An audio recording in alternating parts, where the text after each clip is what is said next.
pues muy buenas tardes a todos.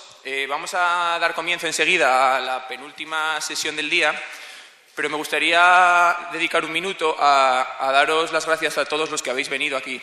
Creo que hablo en nombre de todos mis compañeros cuando digo que lo que está pasando hoy aquí supera con creces las expectativas que teníamos allí por agosto, cuando estábamos en Alemania en el programa de formación de coordinadores locales y empezábamos a planear esto. Todavía se puede torcer la cosa, porque todavía queda un rato, pero bueno, que creo que está siendo un éxito, así que muchísimas gracias. Esperemos que lo estéis disfrutando tanto como nosotros y que todo el esfuerzo organizativo haya merecido la pena.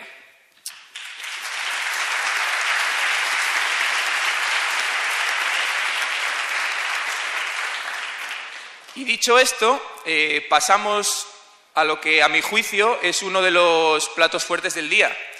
Y este no es otro que el clásico y normalmente encendido debate entre economistas austríacos 100%istas, aquí representados por el doctor Bagus, y aquellos defensores de la banca libre, aquí representados por Juan Ramón Rayo.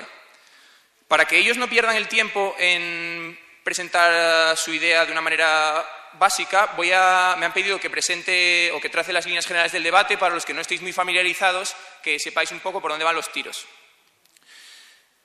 Es bastante curioso porque el debate nace de un punto en común que tienen todos los economistas austríacos, que es que la inversión, cuando no se financia con ahorro real, genera una serie de desequilibrios en la estructura productiva que, tras un periodo de auge provocado por la expansión crediticia, acaba degenerando en crisis y en recesiones económicas. ¿Y qué dicen los 100%istas ante esto? Pues bien, para ellos, la única solución posible a este problema, la única forma de mantener un sistema bancario estable y acorde a los principios del libre mercado es establecer un coeficiente de caja del 100% sobre los depósitos a la vista y equivalentes. ¿Qué quiere decir esto? Pues que todo el dinero que los depositantes dejan en el banco y al que tienen acceso de forma instantánea, ya sea mediante tarjetas de débito o yendo al cajero a sacarlo, tiene que mantenerse en el banco y no ser prestado a terceros. Por otra parte, los defensores de la banca libre, también conocidos como los teóricos de la liquidez, creen que el problema es un poco distinto y ellos ponen el foco, creen que el verdadero causante del ciclo es el descalce en plazo y riesgo, que es algo que siempre resalta Juan Ramón, entre el ahorro y la inversión. ¿Y qué proponen ante esto? Pues bien, ellos creen que con una banca libre sin banco central, la propia competencia empresarial entre instituciones actuaría como mecanismo disciplinador y estas entidades no harían los desmanes a los que nos tienen acostumbrados, se comportarían de una forma más segura, casarían sus activos y sus pasivos tanto en plazo y riesgo de nuevo, y esto pues generaría pues mucha estabilidad o más estabilidad que la que tenemos ahora y no generaría ciclo. Una vez dicho esto, vamos a presentar a los ponentes. Por un lado, tenemos al profesor Bagus. Profesor Bagus estudió en la Universidad de Münster en Alemania y, al contrario que sus compatriotas que vienen a España de Erasmus a disfrutar del tiempo libre y de la dieta mediterránea, él vino a estudiar con el que luego fue su maestro y su mentor, que fue Jesús Huerta de Soto. Luego terminó, se volvió a Alemania, hizo su máster allí y se vino a doctorar aquí a España. Su tesis es sobre la deflación, que es una de sus líneas de investigación más importantes. Todo el mundo dice que es una tesis brillantísima. Y cuando la presentó, solo un año después de terminar el máster, empezó a ser profesor de la Universidad Rey Juan Carlos. Sus alumnos dicen de él que es un economista y un profesor brillantísimo. De hecho, cuentan que cuando empezó a dar clase, y todavía no dominaba el español, se enfadaba mucho consigo mismo porque no era capaz de expresar todas las ideas y todas las cosas que quería enseñar a sus alumnos. Philippe Bagus es también escritor, ha escrito un libro uno de sus libros es Deep Freeze, Iceland's Economic Collapse, que escribió con David Howden, y el más famoso de todos, que muchos habréis oído hablar de él, que se llama The Tragedy of the Euro, ya ha sido traducido a más de 10 idiomas, y tal ha sido su éxito que algunas personas del Mises Institute lo comparan con el famoso libro de Rothbard o obra de Rothbard, The Case Against the Fed, que es, y de hecho Philippe dice que su intención inicial era titular así el libro, si no me equivoco. De ECB, exacto. Él era el equivalente, pero con el Banco Central Europeo, si no me equivoco. Felipe Bagus ha sido visiting professor en muchísimas universidades, es uno de los scholars del Mises más jóvenes y participa pues, siempre como lecturer en su universidad de verano. Hasta tal punto es su fama en Estados Unidos que se llegó a rumorear que podría entrar en el equipo económico de Ron Paul cuando se presentó a las elecciones, y el propio presidente del Mises, Jeff Deist, dice de él que es la gran estrella de la nueva generación de economistas austríacos. ¿No? Vale. Pero es cierto, ¿no? Pues, y por otro lado tenemos a Juan Ramón Rayo, bueno, de sobra conocido por todos. Él comenzó sus estudios de economía en la Universidad de Valencia. Le debió parecer muy fácil porque al año siguiente se matriculó también en Derecho, se graduó de las dos con premio extraordinario fin de carrera y además le dio tiempo a ser socio fundador del Instituto Juan de Mariana en 2005, pues junto a otras personas que están aquí como Raquel Merino, Fernando Díaz Villanueva, Antonio José Chinchetru. Luego se vino a Madrid a hacer el doctorado, el máster y el doctorado con Jesús Huerta de Soto, a la vez que era jefe de opinión de Libertad Digital con 24 años, que tiene mucho mérito. Desde entonces su trayectoria ha sido totalmente meteórica, es profesor de la Universidad Rey Juan Carlos, de la Escuela de Negocios ISEAD, del Centro de Estudios OMA, publica todas las semanas en Voz Populi, en Libre Mercado, en El Economista, actualiza su blog. O sea, de hecho, yo creo que Juan Ramón Rayo escribe más rápido de lo que muchos leemos, que es algo bastante... Juan Ramón también ha escrito, hasta el momento, si no me equivoco, 6 libros publicados, coordinado otro y participado en algunos más, y que me corrija si me equivoco, pero tiene en el horno el 7º, el que se publicará pronto, contra la Modern Monetary Theory, si no me equivoco. Casi octavo, bueno. Bueno, además de todo esto, todos sabemos que el doctor Rayo tiene una sesión diaria en Es Radio, es analista de radio, está constantemente en tertulias y debates televisivos, en la Intereconomía, en La Sexta, incluso en La Tuerca ha llegado a estar. Y también ha estado como participante en Televisión Española, donde lo conocen como Juan Ramón el Breve.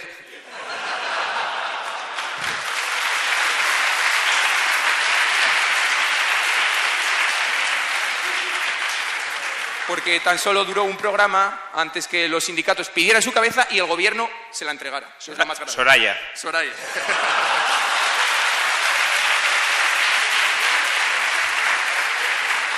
Bueno, entonces vamos a pasar ya al debate. Simplemente el debate se va a estructurar en 3 partes. Un primer bloque ético-jurídico, un segundo bloque económico y un tercer bloque institucional.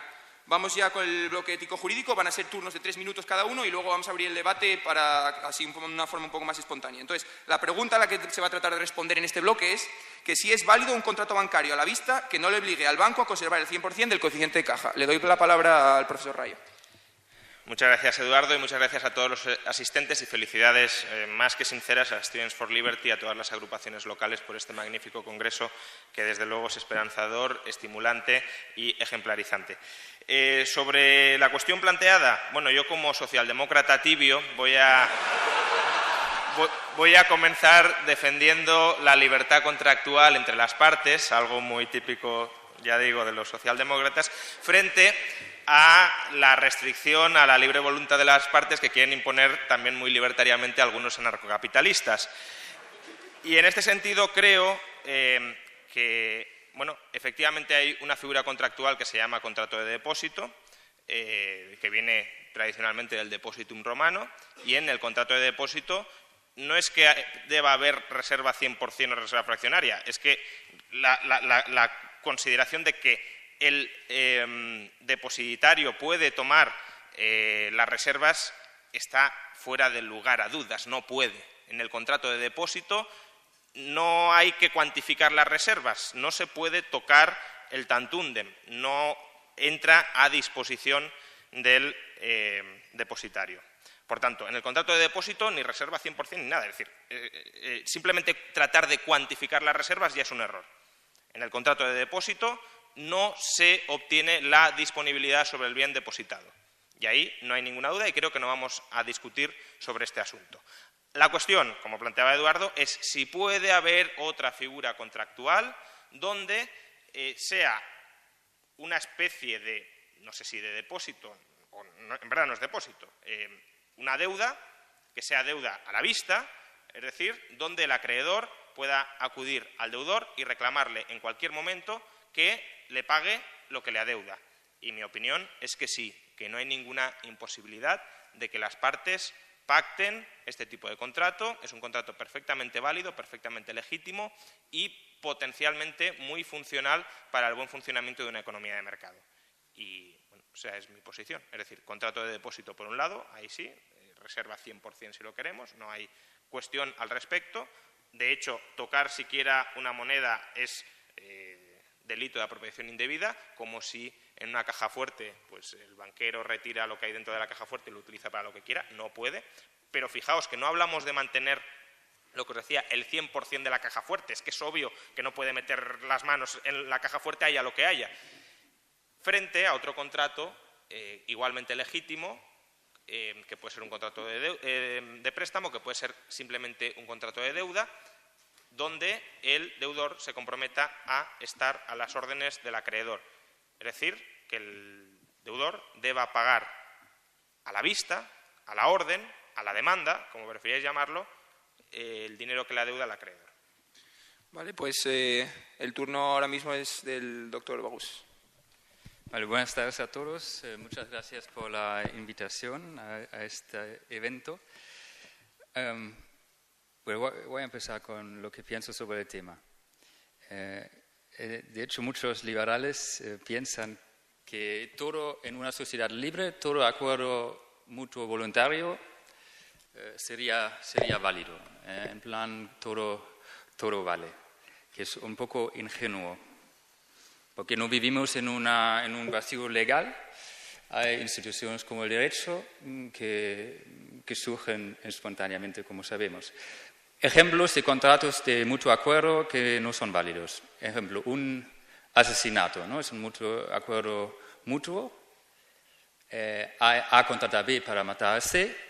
Luego B dice, A le paga a B, pero B dice, no lo voy a asesinar. Van a juicio y en una sociedad libre tampoco mantengo yo, el juez va a imponer el contrato. O un niño de 5 años compra un juguete por 1 millón, pagable, 1 millón de euros pagable en 10 años. Supongo que, aunque sea mutuo acuerdo, libremente pactado entre los dos, el juez no lo va a imponer. O alguien drogado, un adulto drogado, firma un contrato, es dudable que si va a imponer o no.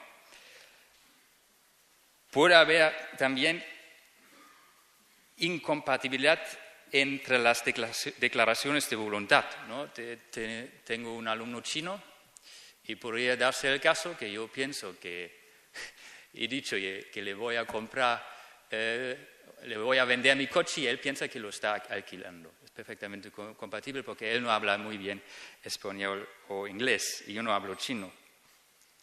Es decir, eso sería inválido también. O cuando el cumplimiento del contrato es simplemente imposible. A vende a B un viaje de ida y vuelta al planeta de Venus para el próximo fin de semana. Y A paga a B 1 millón de euros y B dice luego, pero no funciona mi máquina de BIMIA, se dice, de BIM, like Scotty. La nave espacial. O la nave espacial al final no funciona. Entonces van al juicio y dice B, pero yo quiero ir. O A dice, yo quiero ir. Imposible de cumplir el contrato. O el ejemplo de A vende a B un círculo cuadrado, lo mismo, ¿no? A paga y al final no se va a imponer el contrato. Bueno, entonces yo creo que podemos estar de acuerdo que no todo acuerdo mutuo voluntario sería válido en una sociedad libre. Ahora la pregunta es si el contrato de depósito con reserva fraccionaria sería válido. Sí, yo creo que ese es el debate principal. Entonces quería preguntar al profesor Rayo si de verdad considera que el contrato de depósito que existe en la actualidad es uno de esos contratos ilegítimos a los que se refiere el profesor Bagus. El contrato de depósito que existe en la actualidad, pues no se sabe muy bien qué es porque es un contrato mal redactado en general. Por tanto, yo no voy a entrar a valorar si los bancos transmiten información fidedigna a sus clientes o no. Ahora mismo, por lo que quiero debatir es si es posible que se firme un contrato, que no lo llamaría de depósito para evitar la confusión, sino una deuda a la vista. Y a mi juicio sí es posible. Es verdad que, como dice Philippe, no todo contrato es válido, hay requisitos para la validez contractual, pero, primero, el hecho de que tengamos un derecho heredado, un derecho consuetudinario, un derecho más o menos formalizado, no quita que, si se cumplen ciertos requisitos, se pueda pactar contra las costumbres. En China no creo que tengan derecho romano y no creo que por eso no puedan pactar pues figuras contractuales donde un liberal encuentre, o un libertario, un anarcocapitalista o un socialdemócrata encuentre que se dan los requisitos esenciales para que haya un contrato. ¿Y cuáles son esos requisitos esenciales? Bueno, pues por lógica, que las partes estén determinadas, es decir, tú no puedes contratar con alguien indefinido, que el objeto del contrato sea legal, por eso el asesinato, por ejemplo, no entra, porque es un objeto de contrato ilegal, ilícito, que sea definido, o al menos el contrato contenga los elementos suficientes como para que el contenido de la obligación pueda definirse y que sea posible. Y aquí entramos, si es posible cumplir un contrato de deuda a la vista. Y el argumento que se suele dar es, si todos los acreedores van a la vez a cobrar sus deudas, será imposible cumplirlo. Y es verdad, bueno, es verdad relativamente, es decir, aun cuando fueran todos a cobrar, podrían cobrar, pero bueno, esto es un debate un tanto más largo, pero es que ni siquiera hace falta llegar ahí. Todo contrato tiene un cierto grado de probabilidad de incumplimiento, todo. Si yo me comprometo a llevarte con el coche a Valencia, cabe la posibilidad de que tenga previamente un accidente, me rompa las dos piernas y no lo pueda cumplir. Por tanto, el hecho de que haya una potencialidad de imposibilidad significa que el contrato ha de ser inválido de raíz. No. ¿El contrato de deuda a la vista se puede llegar a cumplir razonablemente bien? Evidentemente sí, y de hecho se suele cumplir la mayoría de las veces razonablemente bien.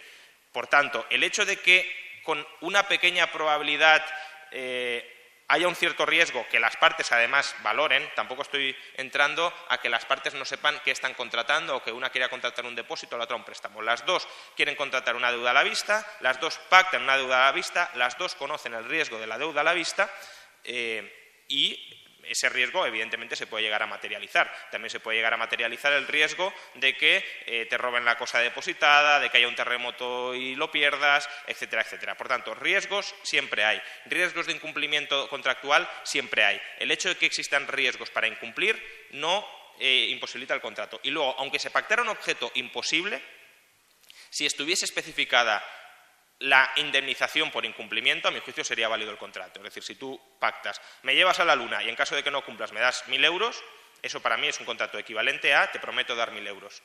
Por tanto, aún así sería válido. Las diferentes opciones que hay, ¿no? Una ya has dicho que no quieres entrar, que es el depositante cree que hace un depósito y el banquero lo recibe como un préstamo, ¿no? De hecho, en la realidad, eso creo que se da en muchos casos, que la gente cree que hace un depósito. De hecho, hay una encuesta del Copten Center, que preguntó profesionalmente 1.000 personas y 74% de los depositantes piensan que el dinero en su cuenta es su dinero, aunque legalmente no es suyo, sino del banco. Bueno, luego otra posibilidad es que la causa del contrato puede ser incompatible. Si el depositante quiere plena disponibilidad de su dinero, y de hecho muchos creemos que tenemos plena disponibilidad de nuestro dinero en nuestras cuentas, si yo compro un libro y cuesta 30 euros, me da igual si tengo 50 euros en mi bolsillo o 50 euros en mi cuenta. Lo veo igualmente disponible, plena disponibilidad. Subjetivamente creo que tengo plena disponibilidad de este dinero. Y yo creo que muchas personas quieren esta esta disponibilidad. Entonces, si la gente quiere esta disponibilidad, es incompatible la reserva fraccionaria. Se ve también que no hay un descuento entre el dinero, el sustituto monetario perfecto, el dinero bancario y el dinero en efectivo. Y se ve también en la indignación de la gente cuando hay una corrida bancaria y no reciben el dinero porque ellos creen que debería estar ahí. Y luego, incluso si serían compatibles las causas, incluso si aceptamos esto, es imposible de cumplir el contrato en el mercado libre sin banco central. Bueno, yo creo que Philip ha hecho muy buen argumento cuando él dice que él considera ilegítimo un contrato cuando las dos partes no saben lo que están firmando y de hecho él acaba de dar un dato empírico de que la mayoría de la gente no lo sabe. Entonces, quería conocer tu postura respecto a que si para ti es un contrato ilegítimo el hecho de que las personas, como parece que ocurre con el contrato de depósito, no saben lo que están firmando. No, bueno, eso es una cuestión sobre la realidad actual. Vamos a ver, parte de los datos que da Philip son ciertos, pero también son ciertos para, por ejemplo, las obligaciones preferentes. Entonces, ¿las obligaciones preferentes sean un depósito? Pues no. ¿Y hay que tratarlas como un depósito y hay que considerar que hay un error? Hombre, en aquellos casos en los que directamente se haya falsificado la firma y demás, es obvio, porque no concurría ni siquiera la voluntad de una de las partes. Ahora, en aquellos otros casos donde el texto del contrato especificaba más o menos claramente cuáles eran los riesgos, cuáles eran los vehículos de inversión, etcétera, pues hay una zona gris. Yo tampoco voy a decir si es blanco o negro, pero que hay una zona gris. Hay una falta de diligencia debida por parte de una de las partes de informarse mínimamente. Ya no te digo que hay un apéndice en un legajo perdido en una biblioteca que haya que... No, está el contrato que está firmando y que no se lo lee y que no intenta entenderlo. Entonces, ahí obviamente también hay una falta de diligencia debida. No se puede tampoco decir, no, si la gente no sabe lo que firma no es responsable, porque entonces iríamos firmando todo sin leerlo y sería la estrategia óptima para nunca ser responsables de nada. Pero, por tanto, eso sobre ese asunto. Luego, el contrato de deuda a la vista sí es posible de cumplir. Las deudas se pueden pagar o con dinero, o con compensación, o por novación, o por confusión. O por condonación, pero bueno, dejemos esa de lado. Es decir, la única manera de pagar una deuda, de saldar una deuda, no es dando dinero. Es verdad que si hay mayor cantidad de deudas en el mundo que dinero disponible, no todas las deudas se pueden pagar en dinero, pero es que ni siquiera hoy las deudas se pagan en dinero. Las deudas hoy se saldan por compensación especialmente. Y en la medida en que las deudas se pueden pagar por compensación, no hay ninguna imposibilidad a priori de que un saldo de deudas a la vista muy superior a la cantidad de dinero se impague.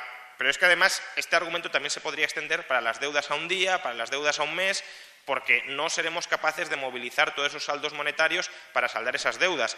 Pero es que no es necesario movilizarlos. Las deudas, si yo te debo a ti 100 y tú me debes a mí 100, pues no nos debemos nada. Y podemos pagar esas deudas aunque no tengamos ni un solo euro en el bolsillo. Por tanto, ¿que a lo mejor las deudas a la vista se pueden llegar a impagar? Por supuesto, como se pueden llegar a impagar las deudas a 30 años, a 10 o a 5. Pero no existe una imposibilidad a priori de, como hay deudas a la vista sin que estén respaldadas al 100% por un saldo de tesorería, esas deudas no se van a poder pagar. Eso no es verdad. Y en el extremo es que incluso una deuda se puede pagar refinanciándola. Estamos hablando de una deuda, no estamos hablando de un depósito. En el depósito, obviamente, si tú no tienes el dinero, estás incumpliendo. En la deuda, no. La posibilidad de refinanciar una deuda siempre está ahí. Y, por tanto, aunque hubiese millonadas de deuda, no habría una imposibilidad a priori de impagarlas. Nos quedan 2 minutos para una última intervención. Doctor, vamos. Perfecto. Pues otra vez, si la gente quiere la plena disponibilidad de su dinero, es imposible. Pero si no la quiere, a eso voy. Es imposible cumplir el contrato si el banco tiene reserva fraccionaria. Luego hay la otra opción que es el contrato aleatorio, que ahí la persona no es un banco sino un inversor. Como un contrato aleatorio es como una lotería, ¿no? Aleatoriamente si te toca o no. Entonces podemos imaginar una lotería, podemos llamarla. ¿Hay una lotería privada en España? No. La 11.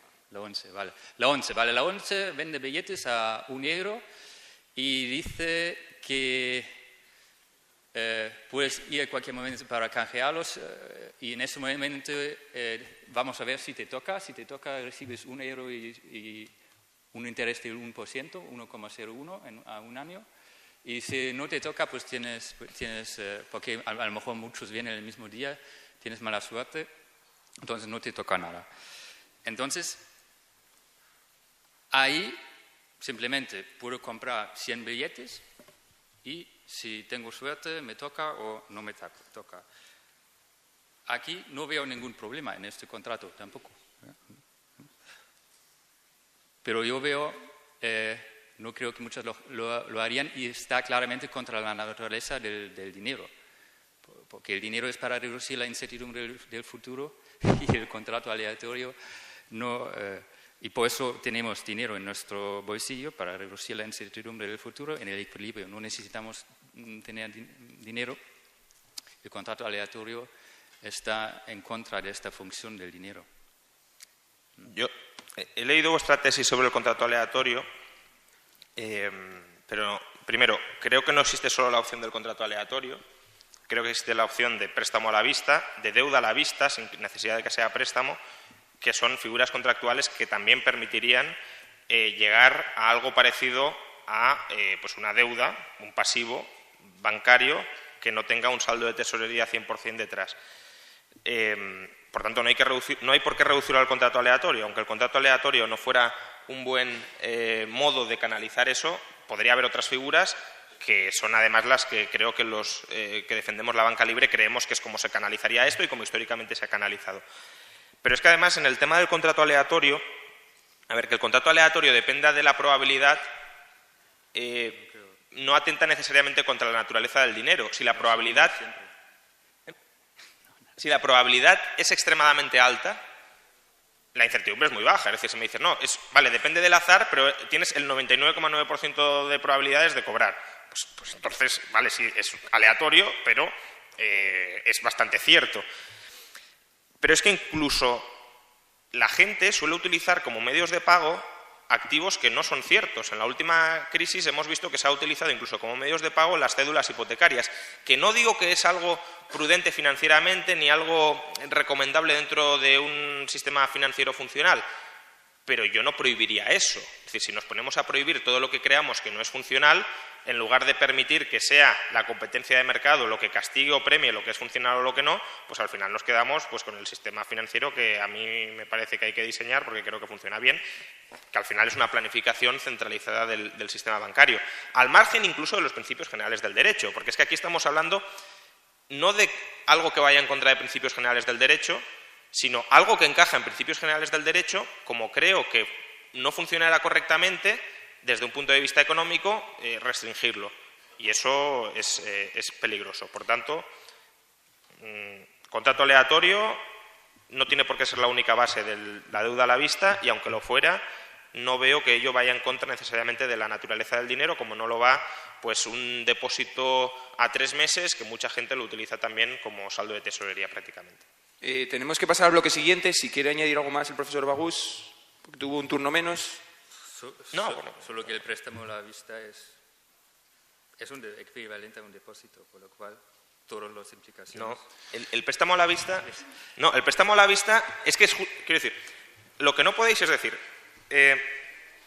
el depósito y el préstamo no son el mismo contrato, porque en el préstamo uno pierde la disponibilidad y el otro la gana, y en el depósito no. Y luego, cuando se plantea la posibilidad de un préstamo a la vista, decir que es el mismo contrato, justamente porque, como habéis argumentado muy bien antes, no son el mismo contrato. Un préstamo a la vista no es un depósito a la vista. En un préstamo a la vista tú tienes un derecho de cobro frente a tu deudor, no tienes el derecho a que el deudor mantenga el tantundem, el 100% de las reservas permanentemente allí. Por tanto, son figuras contractuales con finalidades distintas. Incluso desde el punto de vista del riesgo, puedes decir que el préstamo a la vista es más arriesgado que el depósito a la vista. Un préstamo siempre tiene plazo. Bien, esperaba que saliera este tema. No es verdad que un préstamo siempre tenga plazo. Sí. No, es que no es verdad ni en el derecho romano. En el derecho romano se pueden pactar préstamos sin plazo.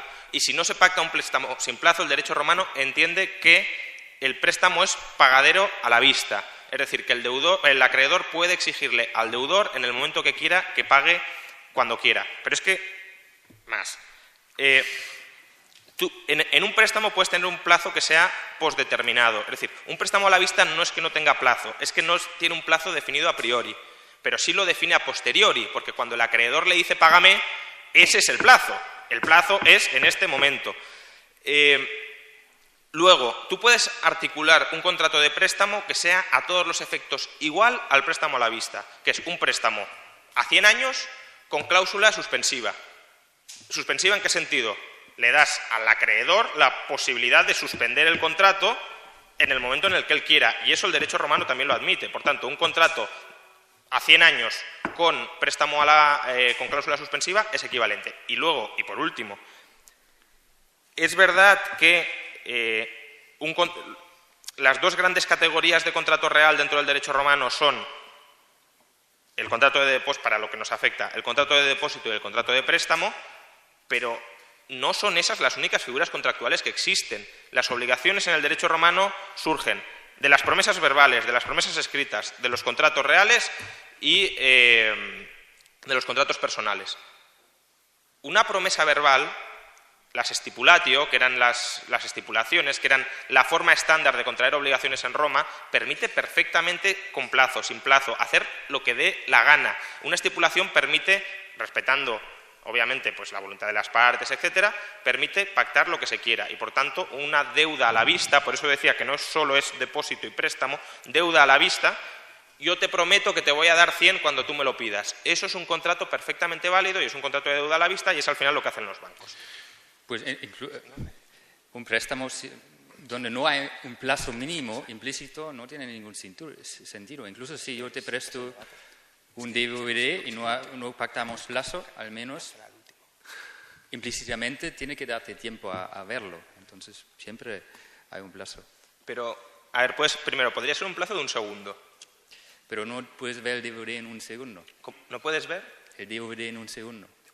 Ah, devolver. No lo puedes ver. No lo puedes ver. Pero ver. El DVD, yo te presto un DVD y no pactamos plazo explícitamente, pero implícitamente hay un plazo. Que al menos sí, el plazo tiene que darte tiempo para verlo. A lo mejor sabemos que nos vemos en una semana, entonces implícitamente me lo vuelves en una semana, aunque no hemos fijado explícitamente. Pero yo puedo pactar contigo, te doy... No. Bueno, sí, va, te doy 100 euros y me los devuelves cuando yo te lo pida.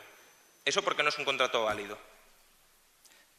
El plazo está definido, es un plazo incierto, pero estará definido. Porque tiene que haber un plazo mínimo para mí para utilizar el dinero. Bueno, es que a lo mejor, no tiene ningún sentido. Si lo vuelves, si en un segundo me lo pides a volver, no puedo hacer nada.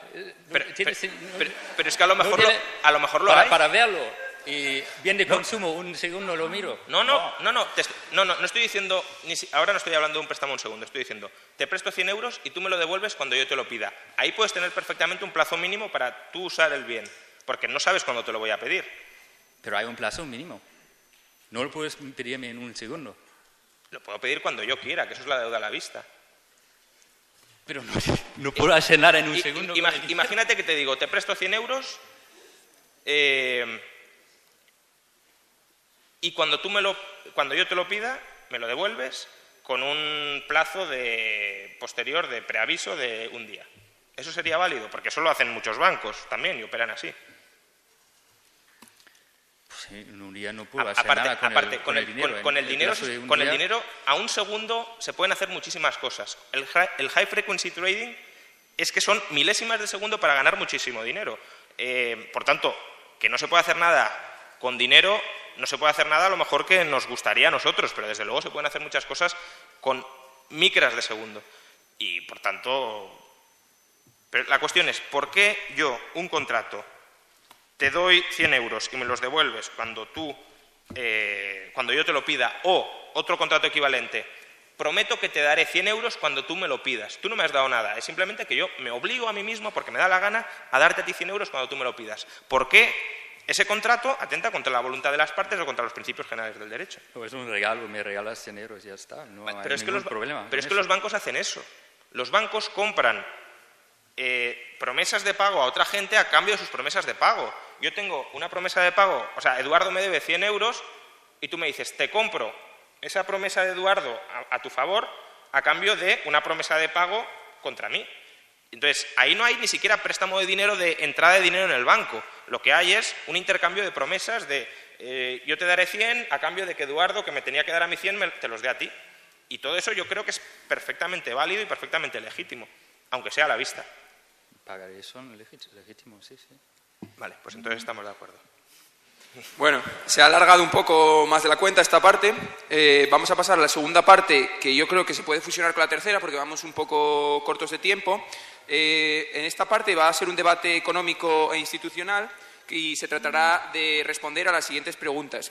¿Cuáles son los efectos económicos de la reserva fraccionaria, si necesariamente tiene que causar ciclo? Y en un mercado libre, ¿qué tipo de banca tendería a preponderar? Le cedo la palabra al doctor Bagus. Primero quería decir algo sobre el descalce de plazos, que en sí no es ningún problema no plantea ningún problema de coordinación para la economía. Con la teoría de capital se ve fácilmente, ¿no? Si tenemos Robinson Crusoe y villanes en su isla, Robinson presta moras para 10 días, un plazo de 10 días. De viernes empieza un proyecto de 20 días, descalce de plazo, ¿no? Presta para 10 días, invierte para 20, si todo va bien. Claro, después de 10 días lo tiene que renovar el contrato, el préstamo, pero no hay, a priori no hay ninguna imposibilidad que viernes lo renueva el préstamo. De hecho, Robinson solo lo va a hacer el descalce de plazo si piensa que lo va a poder renovar. Es decir, Robinson tiene que predecir los ahorros futuros de la sociedad.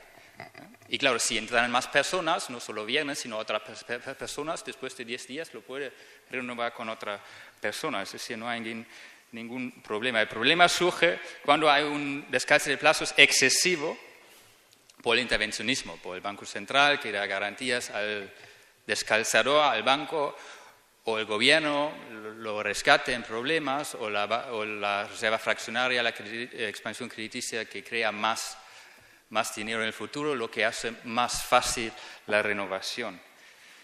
Entonces, ahí no hay problema, pero con la banca con reserva fraccionaria sí, porque ahí se da un préstamo aunque nadie ha ahorrado.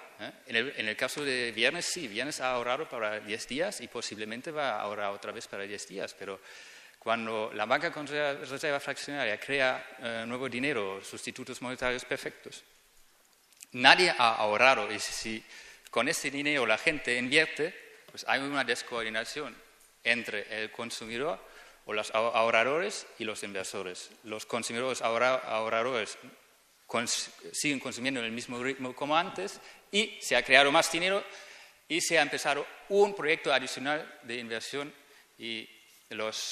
pero el número de los proyectos de inversión factibles está limitado por los ahorros reales de la sociedad. Entonces, eso es la teoría austríaca del ciclo económico. La expansión crediticia lleva a la crisis, al auge artificial y luego a la recesión. A ver,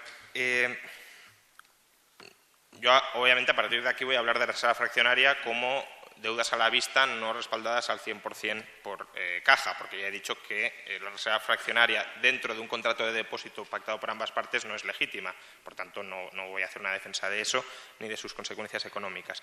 Ahora, si un banco emite deudas a la vista, billetes a la vista, por ejemplo, y esos billetes no están respaldados al 100% por oro, ¿eso genera necesariamente ciclo económico? No. Generará ciclo económico en tanto en cuanto en lugar de oro haya activos a largo plazo, es decir, en tanto en cuanto haya descalce de plazos. Por eso ya de entrada, cuando los defensores del 100% dicen que el descalce de plazos no es un problema y la reserva fraccionaria sí, la reserva fraccionaria en todo caso será un problema por el tipo de activos que haya en el lado del activo del balance. Ellos dirán que cualquier activo es un problema Y lo que yo estoy diciendo es que no cualquier, yo y los teóricos de la liquidez, no cualquier activo es un problema. ¿Y qué tipo de activos no son necesariamente un problema? No necesariamente generan ciclos económicos. Pues básicamente toda deuda comercial que tenga detrás bienes finales en alta demanda. Si nos vamos a la ley de Say, que creo que es uno de los fundamentos que compramos los economistas austríacos, ¿de dónde viene el poder adquisitivo? ¿De dónde viene la capacidad para comprar? No viene del dinero que haya, viene de las mercancías que estén producidas. Por tanto, si hay mercancías producidas, eso ya es ahorro. Si yo he generado mercancías y no las estoy consumiendo, sino que las estoy poniendo a la venta para los consumidores, yo estoy ahorrando. ¿Por qué? Porque podría autoconsumir esas mercancías. Y esas mercancías que son ahorro, por tanto, pueden servir de base para generar medios de pago que se dirijan a comprar esas mercancías. Y ahí simplemente habrá un pago por compensación. Los medios de pago generados a partir de mercancías se cancelarán con la venta, con el valor nominal de la venta de las mercancías. Activo, pasivo, se cancelan. ¿Que esto puede dar lugar a descoordinaciones? Desde luego. Todo uso de crédito en la sociedad puede dar lugar a descoordinaciones. Ahora, de la misma manera que en general creemos que el crédito puede ser potencialmente muy útil, también potencialmente muy devastador, en este caso también esa posibilidad de crear medios de pago, que no dinero, medios de pago contra activos líquidos, también es potencialmente muy útil y potencialmente muy coordinadora. Por tanto, sí, entraña riesgos, pero también beneficios importantes. Pero vamos, que básicamente, si el banco o cualquier emisor, es que fijaos que en un empresario, si un empresario emite un pagaré a la vista, no le exigimos al empresario que tenga el 100% del dinero respaldado. Ahora, si un empresario se pone a emitir pagarés a la vista y tiene inversiones a 50 años, pues obviamente habrá un problema. Ahora, si ese empresario lo que tiene es saldos de tesorería y mercancías, por ejemplo Inditex, que se las quitan de las manos y que hay una rotación inmensa de esas mercancías, pues obviamente no va a haber problema con eso. O normalmente, en la mayoría de los casos, casi siempre, no habrá problemas. ¿Que pueda haberlos? Que sí, pero de la misma manera que en los préstamos a 30 años puede haber problemas y no por eso los queremos prohibir.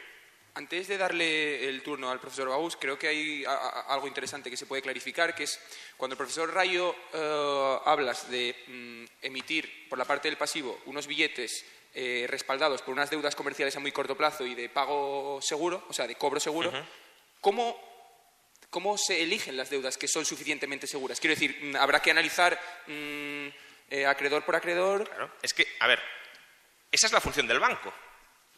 Es decir, obviamente si no entendemos que a eso se dedica el banco y que el banco es una empresa y necesita de función empresarial y de un empresario que esté valorando riesgos, valorando activos, valorando qué pagares se pueden pagar, cuáles no, cuáles están bien garantizados por mercancías o no, obviamente vemos la banca como, bueno, estos son unos parásitos que están aquí sin ninguna función, que lo que hacen es hacer algo que podría hacer un burócrata perfectamente, porque al final es, bueno, meter el dinero en un sitio, guardarlo con la policía y emitir sustitutos monetarios del dinero que está depositado y a correr. Por tanto, ¿qué necesidad hay de que eso sea privado? No digo que esto lo digan los defensores del 100%, ni mucho menos, pero desde luego sí lo dicen, por ejemplo, otros defensores del 100% que están en la MMT o que están en el post-keynesianismo, que te dicen, esto de que los bancos creen dinero, qué barbaridad, esto es un privilegio gubernamental, porque además no vale para nada que los bancos creen dinero, es una función estéril y lo puede hacer perfectamente el Estado. No puede hacerlo, de la misma manera que no puede hacer otras actividades empresariales, eso es una actividad empresarial, y se ha visto con las cajas de ahorro, se ha visto con el ICO,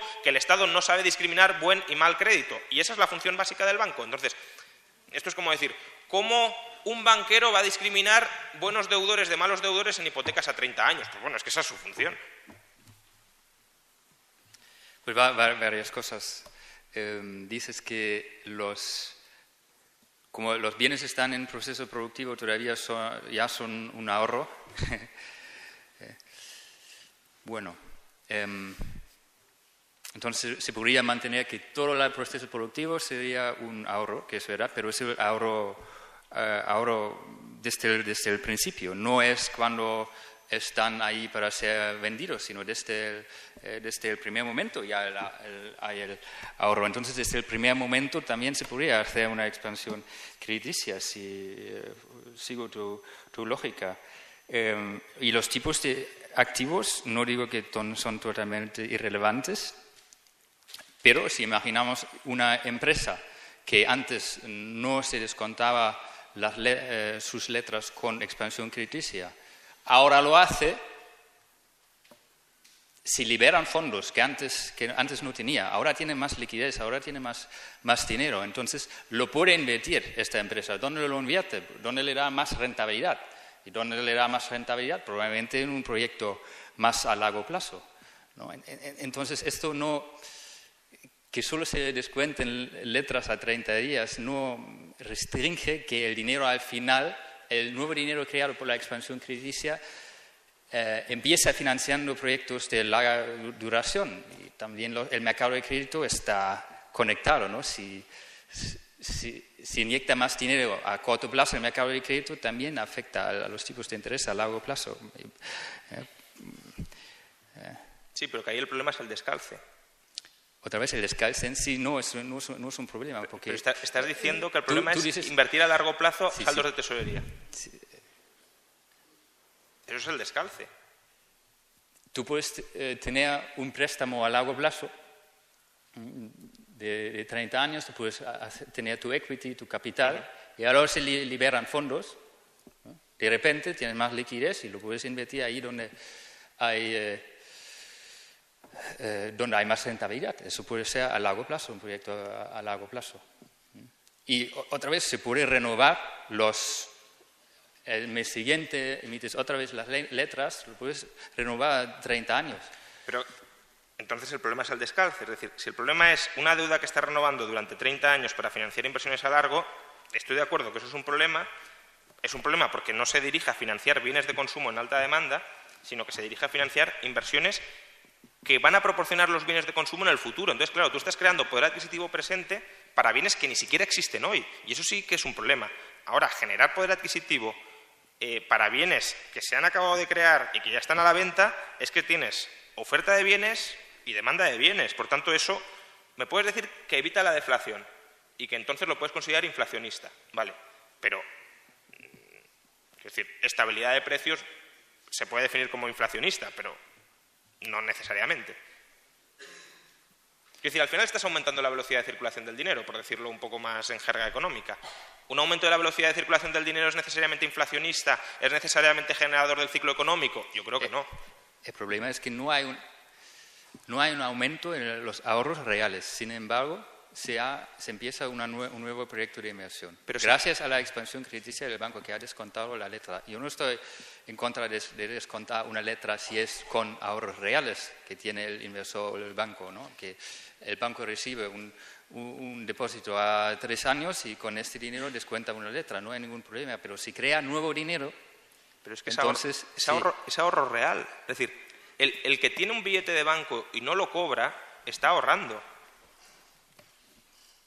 Se ha creado un nuevo sistema monetario perfecto y simplemente por crear un billete nuevo o un depósito a la vista nuevo no se ha creado más ahorro real que existía antes. Pero es que hay más mercancías que antes. Se han creado más mercancías y eso es más ahorro. Y es más ahorro líquido, además, en forma líquida. Otra vez, el ahorro está al principio del proceso productivo. Y luego al final salen los bienes. Pero que no lo puedes pero ese ahorro no lo puedes monetizar hasta el final. Es decir, si yo te digo,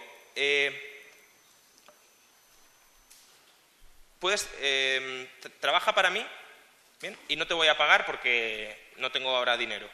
Y hasta que no hayas terminado tu trabajo, no te voy a dar parte de tu producción. La idea, yo soy el empresario, tengo la idea y tú eres el trabajador. Y yo no tengo capital, soy un empresario sin capital y te digo, trabaja para mí. Obviamente tú estás ahorrando desde el principio, pero yo no puedo monetizar ese ahorro hasta que no esté la mercancía para venderla. Porque te digo, vale, sí, voy a monetizarlo y te voy a dar el equivalente, ¿vale? Por una unidad de mercancía futura. Y tú me dirás, vale, págamela. No está aquí la mercancía futura. Ahora, una vez esté ahí la mercancía, yo ese ahorro, que será ahorro tuyo porque aún no te habrás cobrado, sí lo puedo monetizar, sí puedo decirte, ten esta deuda y con esta deuda me puedes reclamar la mercancía y te podrás cobrar y tendrás mercancía y deuda que se cancelan y se acabó la operación. Pero eso no quita que la expansión crediticia con las letras lleva una descoordinación. Sí, claro, sí. El hecho que me puedes pagar con una letra, si está descontado con ahorros, no hay problema. ¿Es tu ahorro? Sí, pero si lo descuentas, si me das la letra, yo lo descuento con el banco y está respaldado por ahorro, no hay un problema. Yo entiendo tu argumento de este ejemplo, que solo me puedes pagar si está cerca del final del proceso productivo. Pero yo creo que eso afecta al argumento en cuestión. O sea, puede haber expansión crediticia insostenible usando letras para financiar bienes que no son de consumo.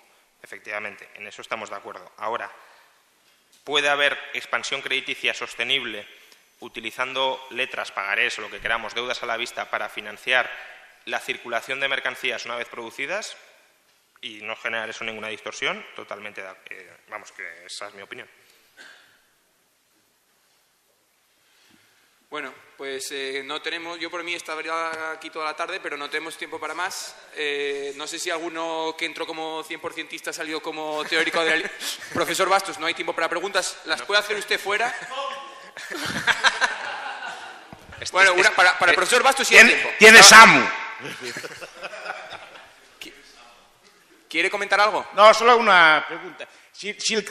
Que no entendí yo en mi tosquedad. Es decir, si me hace el profesor Rayo un préstamo a la vista de 100 euros, no tengo que tener yo siempre 100 euros en la cartera por si le aparece.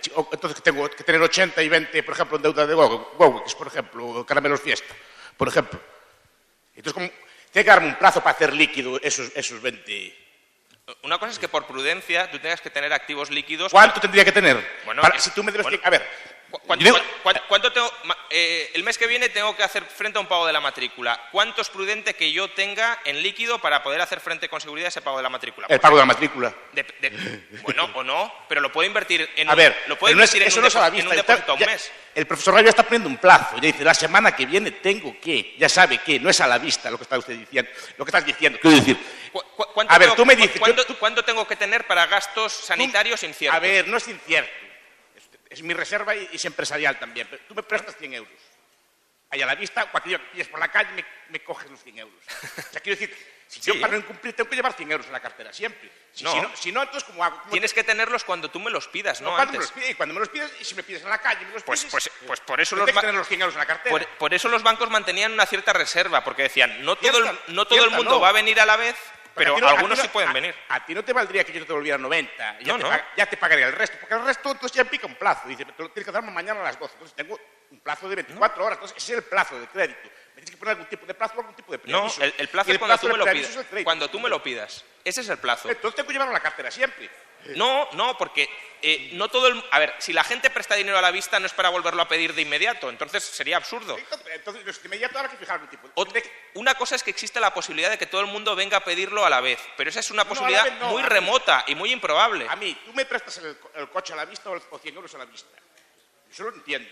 Me lo puedes reclamar cuando quieras. Dice que yo tengo que llevar siempre 100 euros en la cartera por si acaso me encuentro. A ver, si yo te debo a ti 100, le debo al otro 100, le debo al otro 100, le debo al otro 100 y le debo al otro 100, es decir, debo 1000 y se lo debo a 100 personas, por ejemplo, ¿tengo que tener las 1000? No. ¿Por qué? Porque me vendrá uno y me pedirá 10. Aunque tenga 100, probablemente no me vayan a venir todos a la vez.